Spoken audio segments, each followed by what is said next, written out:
এই পৃথিবীতে আসার পর আমাদের হায়াত তো বাড়ছে না, বরং হায়াত প্রতি মুহূর্তে কি হচ্ছে?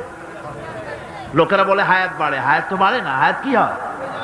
জন্মের পরের থেকে আমার জন্য রিজার্ভ আছে যতটুকুন, 50 বছর বাঁচবো, 60 বছর বাঁচবো, যতটুকুন হায়াত আমার জন্য নির্ধারিত করা আছে, নির্ধারণ করা আছে, প্রতিদিন একদিন করে কমে যেতেছে। এজন্য আমি বলি, আমার বাড়িতে যে ঘড়িটা আছে, এই ঘড়িটা বেলা 1টার সময় ঢং করে একটা আওয়াজ দেয়, শ্রোতাকে শুনিয়ে দেয়, বাড়িওয়ালা তোমার জীবনের মূল্যবান হায়াত থেকে 1 ঘন্টা কমায়া দিলাম। 2টার সময় 2টা ঘন্টা লাগায় শোনায় দিল, বান্দারে তোমার জীবনের মূল্যবান সময় থেকে 2টি ঘন্টা কমে গেল। এমনি করে দিন গেল, মাস গেল, বছর গেল, আমাদের হুঁশ হলো না। সময় চলে গেল তাস খেলে খেলে, সময় চলে গেল আমাদের খেলাধুলা করে, শয়তানি বদমাশি করে। সময় কতটুকুন পেলাম? কিয়ামতের দিন, বিচারের দিনটা যেটা হবে, আল্লাহ রাব্বুল আলামিন বলেন বিচারের দিনটাই লম্বা হবে 50 আলফা সানা মিম্মা তাউদ্দুন। বিচারের দিনটা লম্বা হবে কত বছর? 50,000 বছর। কত বছর? দুনিয়ায় যেভাবে তুমি হিসাব করো, দুনিয়ার গণনা অনুযায়ী হাসরের বিচারের দিনটা হবে 50,000 বছরের মতো লম্বা। এক কিতাবে দেখেছি, তিনি লিখেছেন হিসাব করে, কিয়ামতের ওই দিনটার হিসাবে 50,000 বছর একটা দিন লম্বা। ওই হিসাবে পৃথিবীতে যারা 60 বছর বাঁচলো, সেজন্য আখেরাতে 2 মিনিট দুনিয়ায় বাঁচলো। চিন্তা করেছে? মাত্র 2 মিনিট। 60 বছর যারা হায়াত পেল, 2 মিনিট বাঁচলো।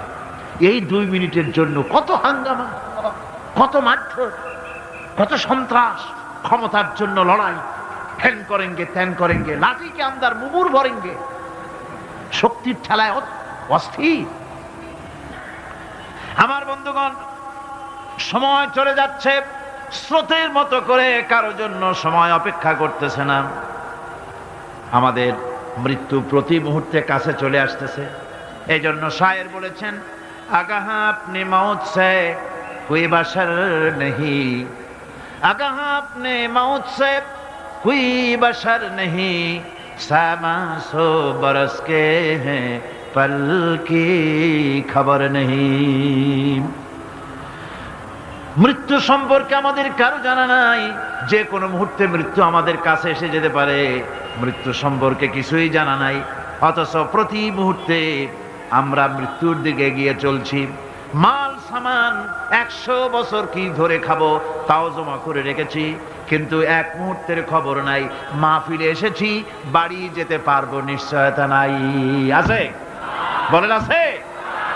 আপনি বাড়ি যাও ভালো, বসেছেন, দাঁড়াতে পারবেন, এই নিশ্চয়তা আছে? নাই। সুতরাং সূরাতে যে সময়ের উপরে কসম করে মূলত সময়ের অপরিসীম গুরুত্ব সম্পর্কে আল্লাহ পাক মানুষকে বুঝাই দিতেছেন। সময়ের দাম দাও। আমাদের সময় চলে যায় গান শুনতে শুনতে, আশ্চর্য মলম বিক্রি করা দেখতে দেখতে, তাস পাশা খেলতে খেলতে সময় চলে যায়, কেউ খেয়াল করে না। সময় বলতে অতীত কালও হতে পারে, আবার বর্তমানও হতে পারে। আর বর্তমান কাল কোনো কালই না। বর্তমান কাল কোনো কাল নয়। প্রতি মুহূর্তে ভবিষ্যৎ এসে বর্তমান হয়, আর প্রতি মুহূর্তে বর্তমান কি হয়?